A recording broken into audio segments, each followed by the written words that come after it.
All right, everybody, welcome back to another episode of the Fearcast. This is the podcast dedicated to OCD and anxiety spectrum disorders and getting your life back. I'm your host, Kevin Foss, and I'm a licensed therapist specializing in OCD and anxiety disorders. Thank you all so much for joining me today for this episode. This is episode 232. It's bonkers to think that this podcast has been going on that long. I don't know what to say, other than thank you all for sending in questions. The reason this podcast keeps going is you all keep listening and you all keep sending in questions. So the more questions come in, the more podcasts, the longer it can go. So thank you for being a part of this. Again, this podcast is nothing without you, the listeners. So thank you all. That's all the gushing I'm going to do. I'm not going to spend more time on that. But if you have a question that you would like to send in, go to fearcastpodcast.com. You can check out every episode there, including the Phobia Friday episodes that I referenced on the last episode. But you can send me a question there. You can also send me a question over at Instagram. I'm Fearcast Podcast over there. Send me an audio question, and that will get to the tippity top of the list. Today, I'm answering a text or a message question and a text question. They sent me an email through fearcastpodcast.com, and I'm going to be answering that question from Struggling Artists. So they sent me this recently, and I just wanted to answer this one. This one was fun and important, and had a lot of different facets to it. So I'm going to be answering that question. It is a long one, so it's going to be a lot of reading, so I apologize for my reading. That's all I'm going to say. In advance of that, I hope everybody's gearing up for the conference, for the IOCDF conference. If you're going, if you're not, that's totally fine. They do have an online track this year, and you can go online. I'll admit, it's expensive. It's not something that the average or every single person can do, which is frustrating. And it's getting more and more expensive every year. And I'm willing to bet there are probably places that will do scholarships. I don't know if you can reach out to the IOCDF. There are options. There's tons of information out there. There's tons of podcasts and YouTubes and stuff like that are available to folks. But if you are able to go to the conference, go check it out. It's going to be great. It's a lot of great speakers, a lot of great information. If you're going to go to Chicago, I'm going to go to Chicago as well. So if you see me there, say hi or don't. It's up to you. You're the boss of you. But it'll be fun to see who's there, and it's always a joy for me to go and just learn. I'm not speaking this year. I'm just going to go and try to learn and be and just learn how to be a better therapist and learn what's out there to move people further down the road. So I think that's all I'll say about that. Oh, to that end, if going to the conference and paying for the conference is rough, I know there are a ton of local IOCDF affiliates. Go check out the IOCDF. There are local groups. There are going to be online groups available. There's going to be a lot of different options for things that you can do to get involved, to learn, to ask your questions, to try to figure out what to do with all this OCD stuff, how to help your friend, how to help your partner, how to help your parent, and how to help yourself who's just learning about this or has been down the road for years and years and years and are just trying to find new things or better ways to help get you further in your life. So go check it out. All right. So let's get to Struggling Artist question. Again, so I'm going to do a lot of reading here and try to answer their question as best I can. So I could have edited it down, but I think it would lose a little bit of something. But here we go. All right. So this is from Struggling Artist. So they say, "Hi, Kevin. Been listening to the podcast a lot. Thank you. Writing this out because it's hard for me to organize my thoughts when speaking. Too long didn't read." That's what TLDR means if you aren't familiar. Anyways, so too long didn't read is I'm being totally overwhelmed by anxiety thinking about trying to start an art business, among other things, and don't know how to move forward. So here's the backstory. My issues have mostly centered around moral or religious scrupulosity. They say I'm Catholic. I converted in 2019 and immediately went full-blown crisis mode around confession, mortal sin. The day I was received into the church, I made my priest hear my confession twice. It got worse from there. I was continually convinced it wasn't working, or I'd forgotten things or had misspoken. So I would go multiple times a week, go to different priests to triangulate their answers, research constantly, be in almost constant panic, often not receiving the Eucharist. I had no idea what was going on. Seeking reassurance from priests would help for a bit, but then something else would trigger and it would go back to the cycle again. This still happens. But I have a bit more self-awareness now after finding the podcast, especially with Father Santa. I realized I fit a lot with OCD patterns. Though, of course, I'm always thinking I don't have OCD and I'm just looking for an easy way out. Super common. All this was surprising me. All this was surprising to me because I hadn't felt anything like this before on the moral dimension, at least. But looking back, I've long struggled with health-related anxiety and cycles of cleanliness and comparison and compulsions that seem to fit the OCD bill. In any case, over the past few years, it seems like it's all getting exceptionally worse or exponentially worse. A major trigger for me is anything financial, tax, contract related, any mistake or oversight or miscalculation convinces me that I've committed serious theft or fraud, or I told a serious lie and am damned forever. I've spent a fair amount of time and money trying to fix old mistakes, donating what I estimate to be the quote damages to charity, but still always feeling like it's not enough. I haven't fixed the stain and am permanently unclean. From our podcast, I recognize that maybe a version of just right, or this is a version of just right or contamination mixed with scrupulosity in this. Even when there's no money involved, if there is just any inaccuracy or any paperwork or filing at any point in the past, it feels like everything since then is, quote, infected by the mistake, and my entire life is doomed unless I can correct it, which sometimes isn't possible, or which creates an endless cycle of correcting things, and when having to correct the corrections infinitely until I feel totally hopeless. A major feature in this sense of catch-22 is I get trapped in situations where there is no solution. Then you go on to say, I am an artist, and I have been, and I've become one, and this has become one of the main centers of my obsessions. We could see that coming then. It's been a hobby, but I was hoping to turn it into a business after losing my job earlier this year. Sorry to hear about that, by the way. I was already struggling with massive anxiety around selling 1 or 2 paintings a year. I almost end up having to give most things away to avoid feeling contaminated by lies or mistakes. Obviously, I wouldn't be able to run a small business this way. Researching all the potential business and tax registrations and regulations and permits, quarterly estimates, and on sends me into crisis.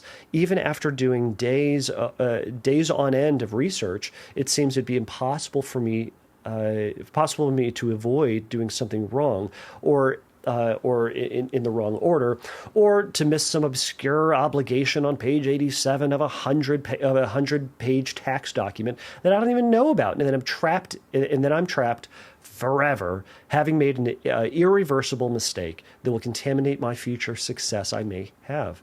And then any success or earned real money that would make the problem worse, because then I would not just be making money, then I will not just making money from sinful mistake, but also profiting from it. I haven't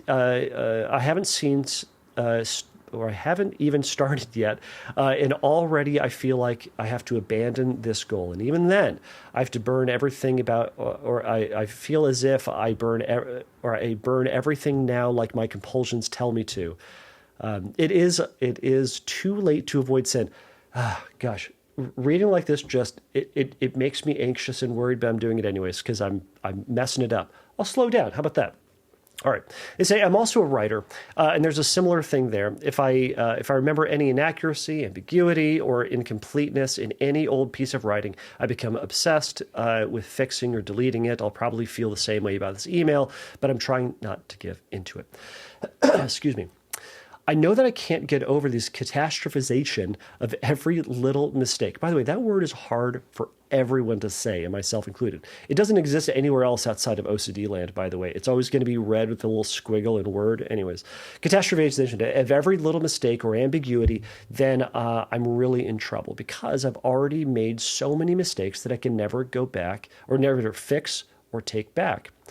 I can sometimes convince myself to forget about one of them and then another one or 20 take its place. It feels like any successful future is completely impossible. I've listened to the episodes with the artist and Father Santa, and I've read everything on his website, and I'm thinking about joining his spiritual direction group.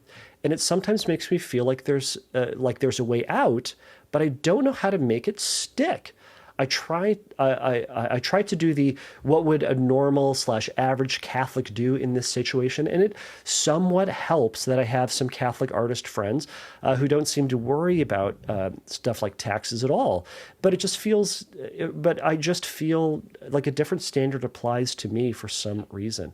I've been working with a therapist, mostly doing IFS work, and didn't get much into the OCD stuff, which makes me feel a bit like I'm just making up an OCD problem in the first place. In any case, after losing my job, I probably won't be able to see them. All right, we're getting to the end, I promise. I don't know how to move ahead with my goal of being an artist with all of this. I'm near the point of abandoning it, and I always fear I won't wait. And I also often fear I won't be able to continue practicing my faith. It scares me that my, quote, subtypes and themes of OCD, if that's what it is, keep expanding. I'm afraid soon there won't be anything left in my life that it won't touch. For instance, I haven't dated much recently, but when I have, it definitely started to rear its head there. So I've pretty much given up on family life. I know writing all this is probably just more reassurance seeking, but I would be very appreciative if you could have any perspective on this or similar cases where someone was able to get beyond it. Thank you for reading, and I apologize for writing too much, struggling artist. So first off, I will say that was super long, and I should have edited that down. I apologize to everybody. For the record, sending them in, just tighten them up, shorten it, just get to, okay. That's all I'll say, but I wanted to read this one out for whatever reason. So, struggling artist, I'm sorry to hear that you're going through all of this. And again, so much of what you're talking about, other people have experienced too, right? There's so much in that of it feeling like it's just kind of grabbing onto the thing that you value the most, or that you care about the most right now, your job, your desire to be this artist, and it just going like, nope, you can't have that. Nope, it grabs that. And going into dating, and it's grabbing that, and then going into other things. And yes, it's common for it to start to reach out and to just grab all the things in your life until your life is small and limited and sucks. But it's safe, right? That's why you do it in the first place. That's why all those compulsions and avoidances and reassurances and ruminations exist. To feel safe, to feel like you're doing it okay and doing it right. Or at the very least to satisfy that feeling and to not feel like garbage, right? But the problem is, while you're then in that cage, it still happens. And it suggests that maybe you need to make that cage smaller, or tighter, or righter, or better, or more perfect somehow. It's never going to let you off the hook. And that's the frustrating reality of it. And we'll talk about this, and I know we've talked about this before. In the face of perfection, or the face of just right, there will be nothing that's going to fully answer, or get rid of, or eliminate, or satisfy that feeling of just rightness or perfection. If it says this is what you've got to do, and you do it, it will then say, next time, maybe you got to do a little bit more, right? And so you meet that, and it says, maybe you got to do a little bit more, right? In the process of also trying to work on perfectionism, we talk a lot about making a decision for what you're willing to do and what you're going to do. right? That's hard in and of itself. But in the decision to say, this is all I'm going to do, I'm going to research for 10 minutes and no more, or I'm going to, only do this amount of taxes or this amount of time on my tax, whatever it might be. Or it can be cleaning for that matter, right? I'm only going to clean for 5 minutes, or I'm only going to clean using this one product, etc. So you've made a decision, and it's always going to say, yeah, but you need to do a little bit more. So you meet it and it says maybe a little bit more. You see where this is going, right? Part of the process is to recognize that no matter what you do, there's going to be a need to make space for the feeling of incompleteness. And in your case, the feeling of wrongness and the feeling of potential sin. And I know that's not what you wanted me to say, but that's part of the reality when we're cutting back on compulsions and trying to do the opposite of what that OCD voice tells you to do. We're making space for that that uncomfortable discomfort, that bad, yucky feeling that comes with it. And that may be that awful pressing feeling, that sense of doom and damnation, whatever the awfulness is that's coming for you, quote, coming for you, right? That's our target, right? You've heard me say it before. I don't think OCD is really a thought problem. It's a feeling problem. You're doing all these things to get rid of this feeling or to chase a feeling of satisfaction, safety, comfort, okayness, whatever it might be. If you had, because you've convinced yourself, you told yourself a bajillion times before that whatever you're afraid of is nonsense, is silly, is unnecessary, is excessive. And you have examples. You talked about your buddies who are Catholic artists, and you said they don't seem to worry about stuff like taxes at all. They just have different standards, or it just feels like there are different standards that apply to you for some reason. Those standards are there and is evidenced by the feeling that you have. Not by reality, not by real rules, but by fake feeling-based rules of OCD and anxiety. So that's our target, is to get used to that feeling and to live your life as desired, as you would like, that feels meaningful and valuable, knowing that there's going to be that bad feeling. So I have some more specific things I want to go over. So just looking through my notes here. So the first thing I just want to say is you noticed that as you started becoming Catholic, started to go full bore into that, you started going to confession and starting to do all this stuff, and then you would go to confession and it just didn't seem like it was quite working, right? So then you go again, and it didn't really stick. And then you go to a whole third confessor and you go like, all right, where do they match up in what they said? All right, maybe that's what I'll do. And maybe that was right. Okay, now I'll go to this other person and I'll try to gauge what they said, right? All of this is super common and is compulsive and problematic. So right there and then, I think you also acknowledged this, it's important to catch yourself in your compulsions. I'll talk more about this in a moment. But especially for confession for a Catholic, and this will apply to other denominations and other religions out there that have a version of confession, is there's a temptation to chase that feeling of forgiveness, and that feeling may not come. And I would wager with OCD, it ain't going to come. What we need to do is ultimately trust the faith itself, trust what the priest, the pastor, the imam, the rabbi is saying, and go with it. It's the best we got, because you know that feeling is going to lead you astray. It's been doing it, and it's going to keep doing it. So we need to catch ourselves in that desire for the feeling to be eliminated, and instead just go, I'm going to do these things that they say, and I know the feeling is going to be there, and I'm trusting in the doctrine, all right? So there's some great advice for this, and I think this is in the... Which book is that? I think it's in The Doubting Disease. It's advice, actually, maybe The Doubting Disease, it may be this one, which is Understanding Scrupulosity. If you haven't read this book, check it out. It is written by Thomas Santa. So he is a priest. He's the guy who I had on my podcast a while ago. He runs a Scrupulous Anonymous.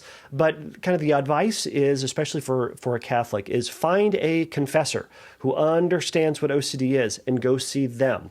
Don't go triangulating to somebody else. Don't get a second opinion. Don't get a third opinion. Go to see them and do what they do or do what they say.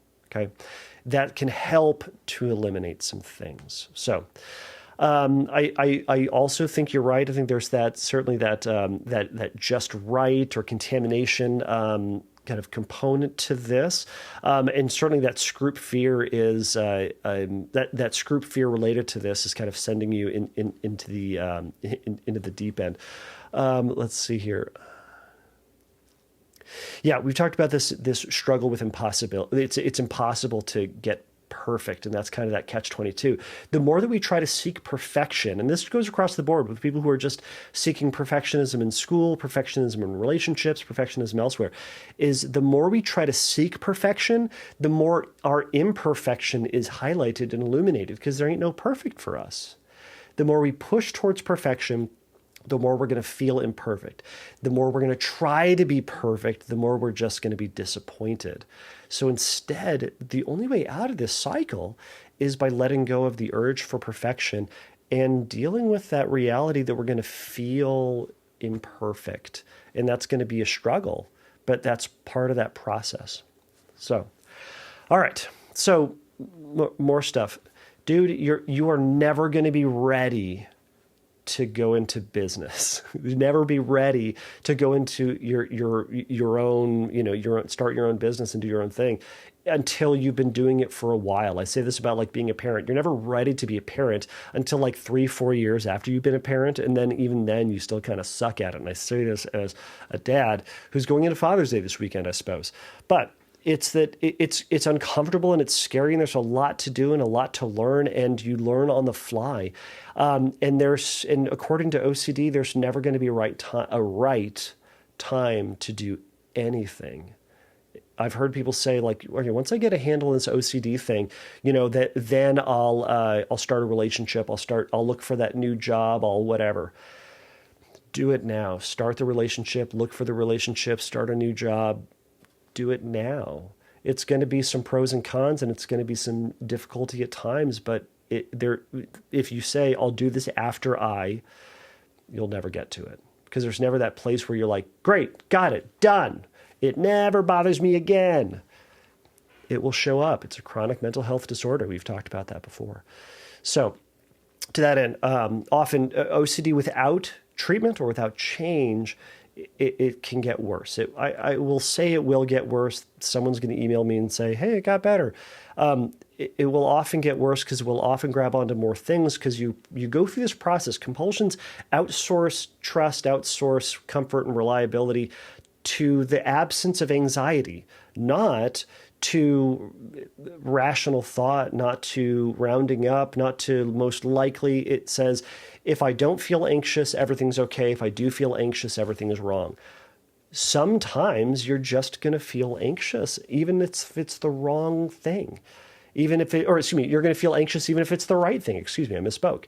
But anxiety is a human emotion that we're going to have, and it just kind of shows up sometimes.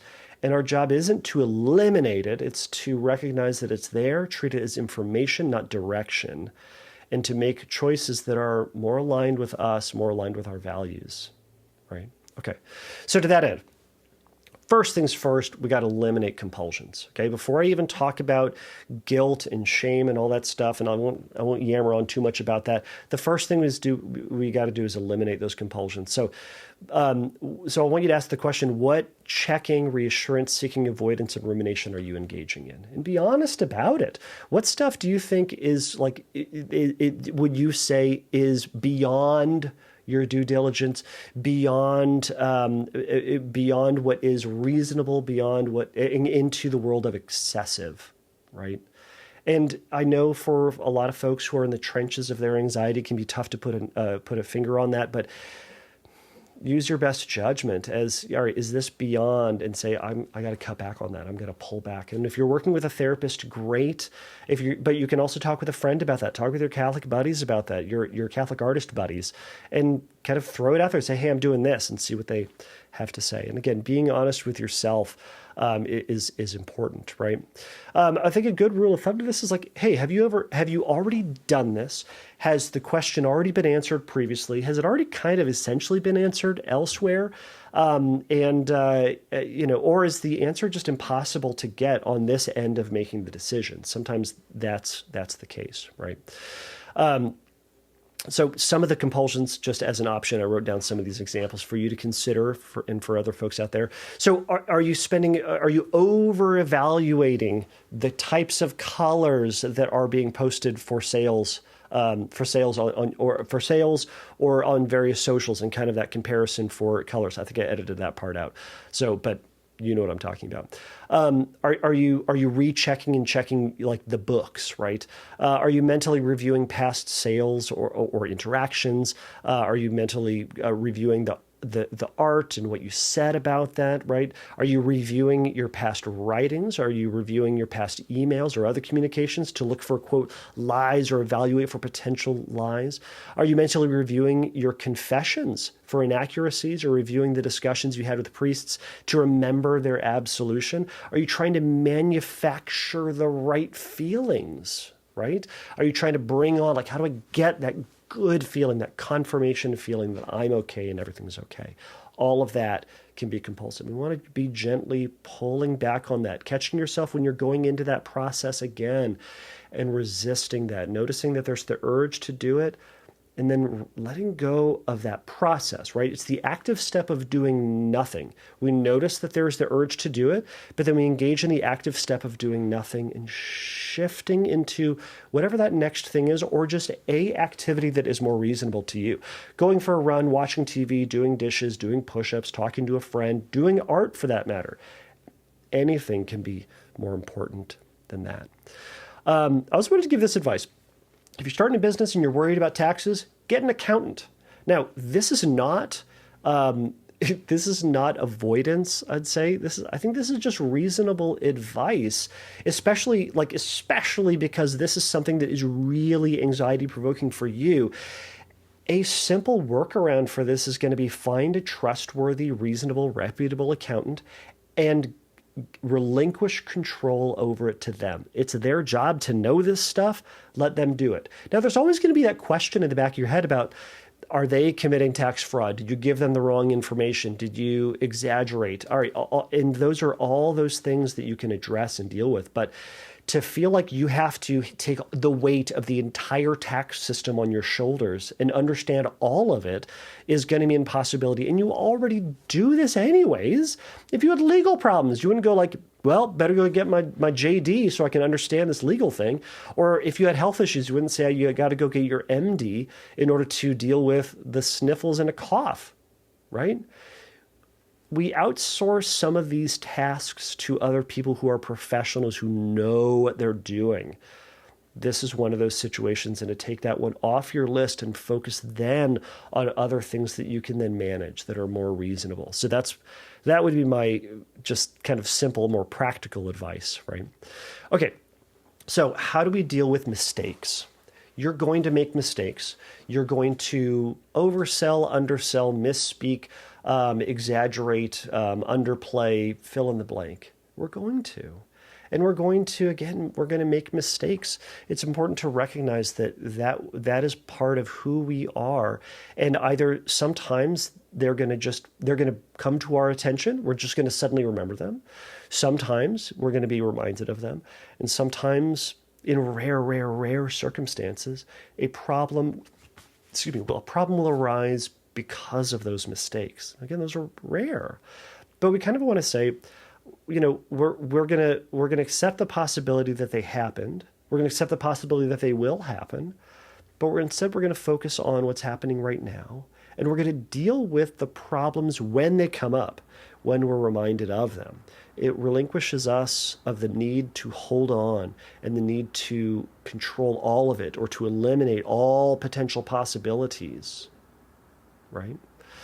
So, we can accept also in that we're going to grow and that we're going to learn and we're going to do things differently, right? Even in your taxes, in the way you run your business, in the way you do your art, you're growing and changing and moving, and you're going to do things differently. I do not go back and re-listen to the things that I said on the podcast, and I'm sure I would disagree with past self on things that I would say. because I'm human and because I grow and because I've learned new things and I've undervalued other things and I've emphasized other things. And that's what it means to be human. We're not these stable, stagnant things that just pick something and we just stick with it for the rest of our life. It's an impossibility.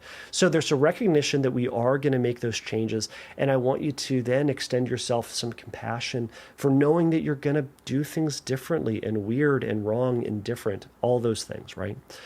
So, and that can just come out by like acknowledging that you're working to be an honest guy, and that OCD is grabbing onto it with excessive and unnecessary and inappropriate guilt. You can do a compassionate script. You can check out Kimberly Quinlan's book on compassionate-based OCD treatment, and just simple statements like, despite my false guilt, despite my OCD, I deserve to pursue my dreams and achieve happiness. Right? It doesn't say I never did anything wrong and nothing bad's ever going to happen. It just says I get guilt. I get this feeling. I have OCD. It doesn't even address it, but I deserve to move forward in my life. And it's true. Now, you can go more in the trenches with that. And I'll just say a couple more things because I know we're running out of time and I don't want to just yammer on too much. And I read so much. Oh my gosh, I read so much. All right. So here's one thing that you can do in each of those moments is I want you to practice grounding yourself in the moment to what is happening and let go of what isn't happening, okay? So OCD loves drawing terrible conclusions and sending you way off into fantasy land, into rumination, into worry, into the possibility, over into the OCD bubble. Anyways, it's going to freak you out. So the exercise is this: ground yourself in the reality of what is. Right now, what is happening is thoughts about anxiety, unwanted thoughts about the future. You've got mental images of terrible things happening. You've got this unwanted physical sensation just running through you. Yeah, all that stuff is happening right now. You didn't like it, but it is happening. The other thing is we want to be rejecting what isn't happening. What's not happening right now is the IRS calling you, is getting sued by someone you sent art to, is getting accosted by someone who read what you wrote and is all upset about it. None of that's happening. But the thought of it is. But the thought is not the same as reality. I can imagine myself in the middle of a snowstorm, and I am not in reality. But I can imagine it. I can imagine feeling cold. I can imagine the snow hitting my face and it feeling really cold and painful even. But it's not happening. And it's important to draw that distinction between what is and what is not. We're accepting what is happening. We do not have to accept what isn't happening. Because when we accept what isn't happening as a reality, we drive ourselves bonkers. And that is where compulsion and rumination, and that's where anxiety justifies all those compulsions by saying, see, all this stuff could happen, so you need to do what you can to avoid it. But they ain't happening yet. So we're telling ourselves, I will deal with that when I get there. And today, I'm going to deal with what is and what's right in front of me. So lastly, I would encourage practicing scripting all these stories out. What would happen? What would people say? How would you go to jail? How would you get rejected? How would people criticize your art? Write out those stories, reread them until you're bored to tears about them. And keep doing art. If you feel anxious about the future, sit down and do art. Lean into that further as a coping skill, as something that's helpful. And know that that thought is there, but when you let go of that thought and that worry and let yourself get pulled into this thing that I know you love and that you want to do and is kind of the trigger in the first place, the goal would be that you'd get lost in what you're doing and enjoying and letting go of the thing that you don't love and the thing that you were terrified of, right? So it's this process of letting go and grabbing onto, okay? So that's just some basic ideas and some yammering on that I have. So struggling artist, I know this is hard stuff and I really appreciate this. And I also want to say this, when you work on this, when you release some art, when you start getting that success, I want you to reach back out. I want you to get back in contact, and I want to interview you about your process. What worked in the process? What didn't? Did anything that I say today helped, or did something else help? What helped you get to that place where you had success, you dealt with your anxiety, and you were able to work with it? Because I have that fear that the anxiety in the arts series, I would love to have you on to talk about what this is like, what you're working with, what's working, what's not working, because your story can help other people, and that's why I really wanted to put this on. If you out there, someone else has a similar story, I want to hear about it. We want to hear about it. If you have a story, a success story about struggling through anxiety with your art or your performance or whatever it is that you're doing and you've seen success, I want to hear about it. Message me over at fearcastpodcast.com. Go check me out over at Instagram at fearcastpodcast. So I'll let you all go here. So everybody out there and struggling artists, take a risk, challenge yourself, and don't take your brain too seriously. Bye.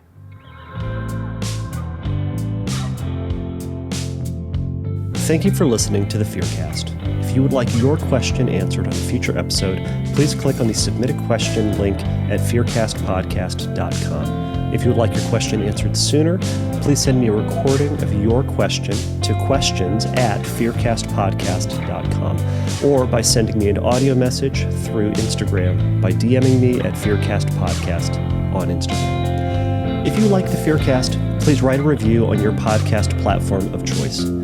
Please remember that the Fearcast is not a substitute for psychotherapy. If you need a little bit of help in your recovery, please go over to fearcastpodcast.com and click on the Find Help link, and there's going to be some information for you there. So until next time, take a risk, challenge yourself, and don't take your brain too seriously.